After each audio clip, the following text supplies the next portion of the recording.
Hello, everybody, and welcome back to Beyond the Barbell with your host, Hannah Robinson, Nicole Zenobia Graham, and Lou Foston. Thank you guys so much for the continued support and promoting our channel. The more that y'all pour into this platform, the more that we put out. So we want to say thank you so much. And today, of course, it's all about the IFBB Figure Pro. Joining us on Beyond the Barbell is Miss Star Parnell. Woo! Thank you so much for having me. Yes. Yes. I know it's been a while. It's taken us a while to get to this point. It's all right. It happens. But just thank you so much for shining light on the figure division. It's definitely needed. It's definitely needed. It's such a beautiful division, and more people need to know about it. Oh, absolutely. We can't agree more. But of course, the number one question we always ask: why did you choose figure? Well, I've been an athlete all my life. Started out, as a dancer. Then I was an elite level gymnast. Then in college, a two-time Division I cheerleader. We were on ESPN twice. And then after I graduated college, I was kind of looking for something to fill that hole, that void. And I did CrossFit, which was a great foundation. But I remember it was one night shift when I was working at the hospital, working with a nurse, and she was showing her pictures of a bodybuilding competition. And I had not heard of bodybuilding. Right. Well, I've heard a little bit like Arnold Schwarzenegger and, but nothing, Yeah, like details. Huh? Like the details of it. Exactly. So she was showing her pictures. I was like, what is that? And she explained it to me. I was like, I want to try.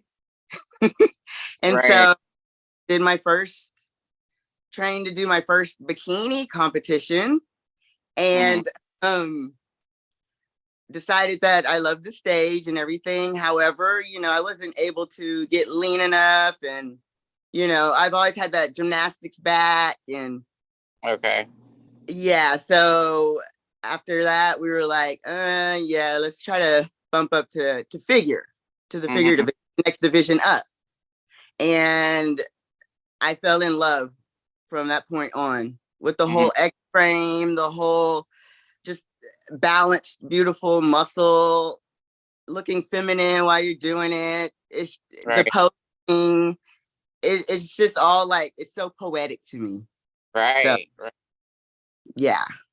Yeah, because we already know, like, we just like to hear everybody's opinion on why our category is so badass, like get all these different great compliments on our freaking division. I just love it. I'm like, tell me more. What? With that being said, who is your coach and how long were you in the NPC division before you got your pro card?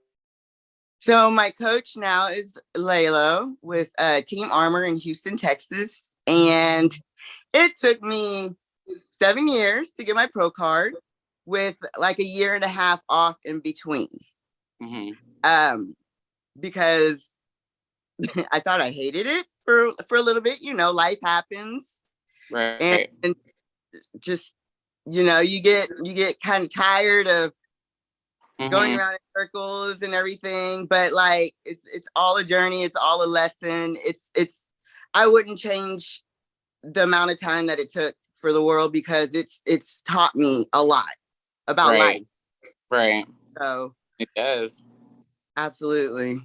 Because we just said that this sport is literally the only mental sport, so you have to have a strong mind just to be able to get through, like one prep. You have to have a strong mind to be able to just step on stage because like you said, it's 7 years and we love hearing like those large numbers because like people want to come in here and they want everything to be like instant satisfaction, just like food, sugar, McDonald's on every corner. Once you get that instant satisfaction, you're like, man, I'm good. I want it right now.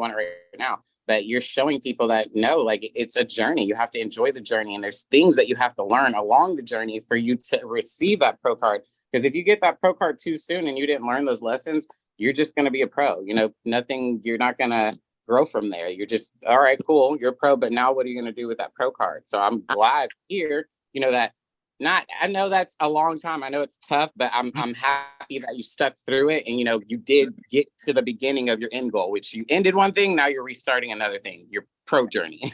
Right. Absolutely. Absolutely. And then during that time off, the year and a half off, I actually applied and was going through the whole process of being part of the FBI. And I made it through. They actually fast tracked me through. It usually takes about a year, and it took me about 6 months. And I was about to head off for Quantico, but also being on a spiritual journey at the same time, I listened to my spirit guides 100%. And if they tell me that I'm not going to be happy in something, I, as hard as it was and as crazy as it sounds, I listened, and I feel like that was definitely the right decision. So I walked away from that, came on back to bodybuilding, and have been passionate about it ever since. That's amazing. I mean, the FBI, holy crap. That is pretty awesome. Don't be looking me up. Oh, right. Yeah, leave my name alone, sir. So what struggles do you feel like you had, you know, going for the pro card, getting to where you are now? What struggles that you've gone through? I would say it was, for me, if I'm not grounded and I'm not right mentally, it has to be fun for me. Gotcha. If it's not fun and I'm not grounded spiritually and all of that, no matter what I do physically, it's not going to work out. Right. It's not. And I had to get that. I had to understand that. I had to practice it. I had to, you know, embody it. Right. Once I did that and came back to the sport, it's a total different arena. You know what I mean? Right. It's so different. It's so much, like, yeah. So because, like, you know, not everybody is a personal trainer, you know, not everyone is like has the ability to be in the gym all day long. And, you know, not many people know what you do for a living. What do you do for a living, and how did that affect your journey, you know, in the 7-year process of getting your pro card? Well, I'm a pediatric respiratory therapist at a hospital. And yes, we were, you know, frontlining COVID and all that other stuff. It was crazy, and, you know, it still kind of is. Right. I work 12-hour shifts, never consistent. I get about 4 hours of sleep, you know, because I got to get up, train, whatever, you know. Actually, right when I get home after my night shift, I do my fasted cardio, then, you know, shower, bed, whatever, get up, do some more cardio, do my other workout, get my meals together, and go right back to work. Wow. So it's just something that you do. It's nothing that I go back and forth with in my mind. Right. It's what you do. It's part of your life. It's not like, oh, I don't know if I could do this. No, it's just something I do. But like your cases at work, how serious do they get? Like, how serious are you seeing? Like, are these patients that they just need Band-Aids? Like, when they're coming in there, like, what are you dealing with more so than none? Well, it's anything respiratory related, asthma, all the way to I put breathing tubes down your throat. Okay. And put a ventilator. Okay. I do all of that. I do end of life. It's a lot. Wow. Especially during COVID, it was a lot. But that's where my spirituality and everything else came in handy. Even it was still hard. Yeah. But Right. It taught me a lot. Because you have to separate, you're literally dealing with the loss, of a patient, and then you're deprived yourself while you're on prep trying to reach your own goal. And, and then you got to leave your, like, that is amazing that you know how to separate them and handle them with your spirit to be able to say, I'm going to grieve this here. And then when I walk out the door, this is turned off and I'm going to go bodybuilder star. Like, you're literally a transformer for real in your mind, in your body, your spirit. That's crazy. Wow. It took a while because you're dealing with kids. I deal with kids. Right. So it took a while not to bring that with me. You can't save everybody.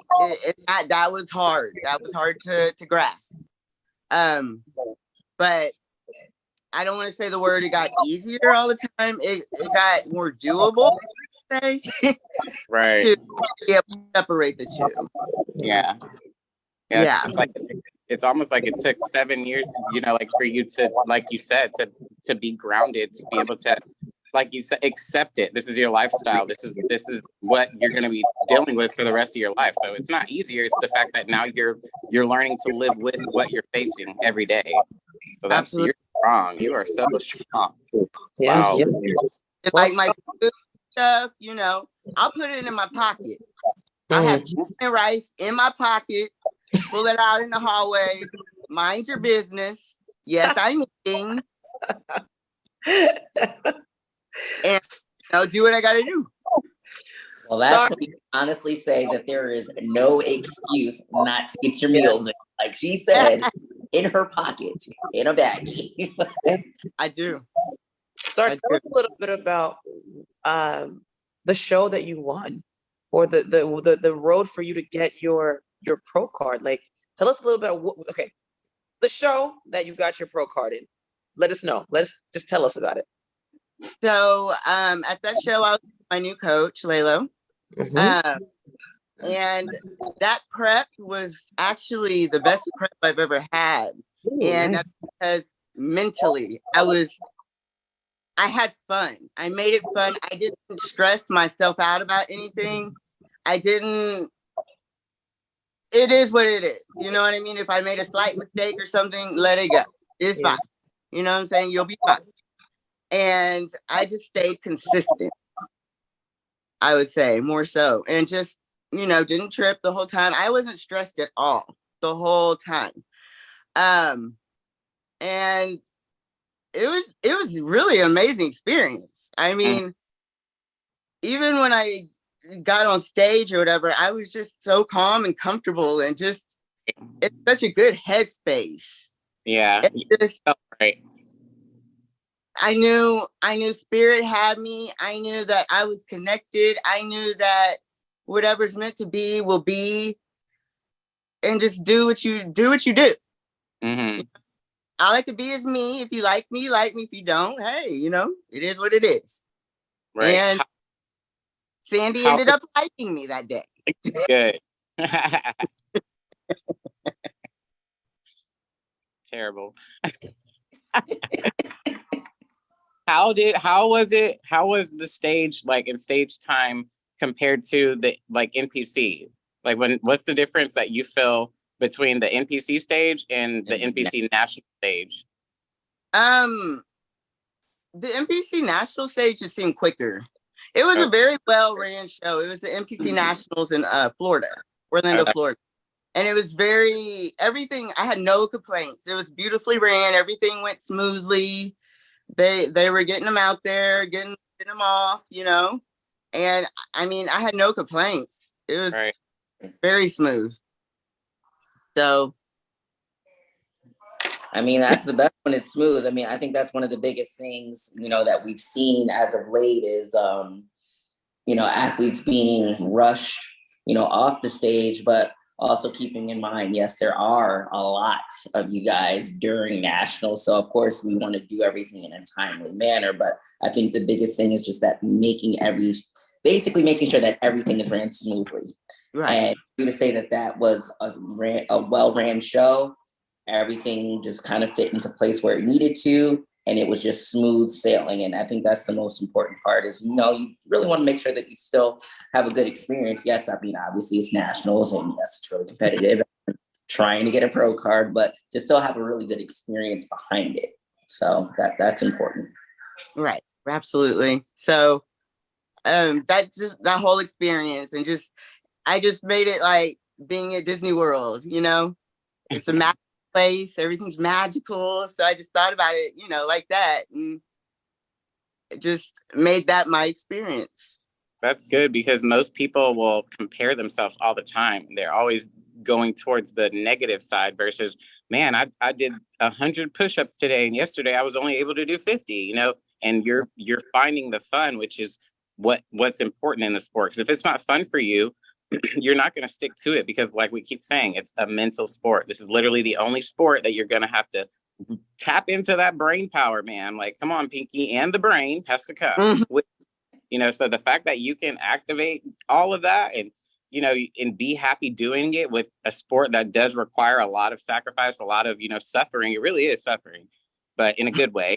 So congratulations with that. Seriously. Thank you. Do you have a show, like a pro show picked for this year, or what's your plan? Not yet. I'm taking my time. I'm building, I'm growing. And whenever, I'm ready, I'm ready.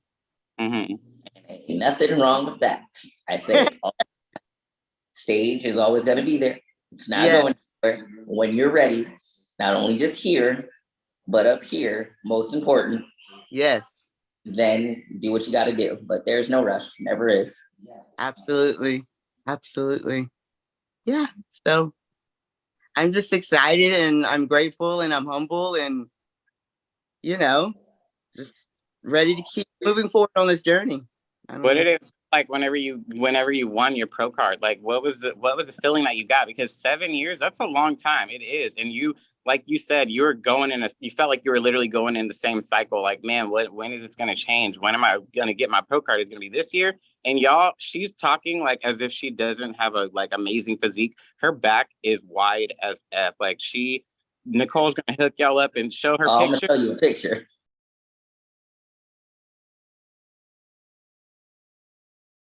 She legit has you could do something right now if you really chose to do, a pro show. But I understand, enjoying life after such a long journey, of receiving your pro card. And with a physique like yours, you could take a year off and, still you'll be good. So I'm proud of you and congratulations, seriously, because wow.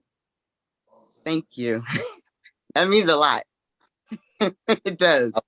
Oh, so we talked about why you chose fair, but what exactly about the division would you say is your favorite thing about the division? Is there anything that you feel that we could do to better elevate the division?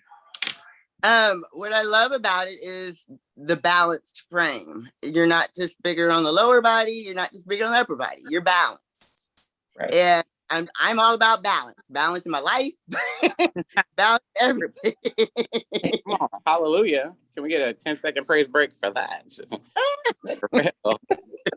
Because whenever you become a pro, it's your job to promote, our sport. It's your job to continue the legacy out of showing people why it's so awesome to be a figure pro. So Nicole's asking, what do you think, or what is your opinion on how, now that you're a pro, you can continue helping us with this platform elevate the division as a whole? I think the biggest thing is to let everybody know that you're still feminine. You can still be feminine and still be cute and still have cute posing and and have muscles at the same time. Mm-hmm. I need that to be cemented in everybody's head. We're very feminine. We're very, and we're very balanced. Right. So I think that's one of the bigger things that people think, first with figure, that, oh God, all the muscle and blah, blah, No, that's not it. We were just and Nicole saying, it's an illusion. Our category is an illusion. Get people online that are like, oh, that's so manly, and you look like, how much you weigh, how tall are you? And then when they see the person, they're like, oh, you little pimp squeak. What? Tiny tot, tiny dime. I'm glad that you're saying that, because we do have to show, our feminine, that the world knows that we're not just a block of muscle. Plenty. Trust me. Trust Yeah. when I say this. There's plenty over here. It's so much more deeper things that I could say, but I think to get initial attention and to get everybody pulled in, that's the biggest thing. Is to let everybody know that we're very cute. Okay, Right. we're cute. Oh, we are. We have muscle at the same time. So, Lou, you gorgeous. Thank you. That's our there. Ain't no model in Vogue. We know, I Lou. mean, for real. Okay. So like, well, I'm using that. well, we talked about, listen, we talked about some really good things, right? Star, but the most important question is, what did you eat when you walked off that stage? Okay, what was the first thing that you ate? I think that question should be, what didn't I eat? But Right? Yeah. My mom was like, do you want this? I said, yes. Yeah, stop playing with me. Yes. Love. My favorite is red velvet cake. So I had some of that. And I had everything else. Let me stop. Pretending, You're not healthy. Yeah. Because nobody thinks about turkey, chicken, or rice, or broccoli, or asparagus, fish, none of that. What? If you show it to me, the whole Get somebody else to do it. Get that out of my face. Like, I just had that for 100 years. Come on now. No, ma'am. So, what's funny is that I know someone, a good friend of mine, Figure Pro, and I'm like, yo, I can't wait to eat A, B, and C after the show. Yeah. Let me tell you what her thing was. What? Brussels sprouts. Oh I'm like, my get God. out. Get out. Yeah, you got to go home, Roger. Go home, Roger. That is a very offensive, disrespectful, audacious answer. Where's the cheesecake? Come on. Brussels sprouts. I mean, I do like a crispy Brussels sprout. I can I like understand. it. Of course. I ain't had it. Lou Faustine wants her Brussels sprouts. It From wasn't Paris. even They have to come in from Paris. Don't bring no Texas BS from over here. Nah, you got to go to Paris for them Brussels sprouts. I mean, I feel like in Texas, you guys have like barbecued Brussels Oui. sprouts. We got wee over here. I'm sorry, what? I'm talking in French. I said we got wee over here. Oh my God. That's French. I'm speaking French. Oh man. What a great way to end this conversation. Yeah, with Star. And Star, is there anything else that you want to tell us and leave us with, words of encouragement or quotes or words of encouragement? I just want y'all to continue to do what you're doing and just be beautiful. You be your beautiful self and just keep uplifting our division. We need it, and it's bringing more and more people to the division. It's serving its purpose. And I honor y'all. I appreciate y'all. Like, I have so much love and gratitude for you guys. Thank you. Just keep doing what y'all are doing. I mean, it's only up from here. Amen. Thank you so much. We appreciate it. Yeah, absolutely. Thank you so much for coming on. Seriously, for sharing your journey with us, for making us laugh, and for saving children's lives. Seriously, you're awesome. You're a superhero in real life. So thank you guys so much for tuning in. Until next time, we are out. Peace.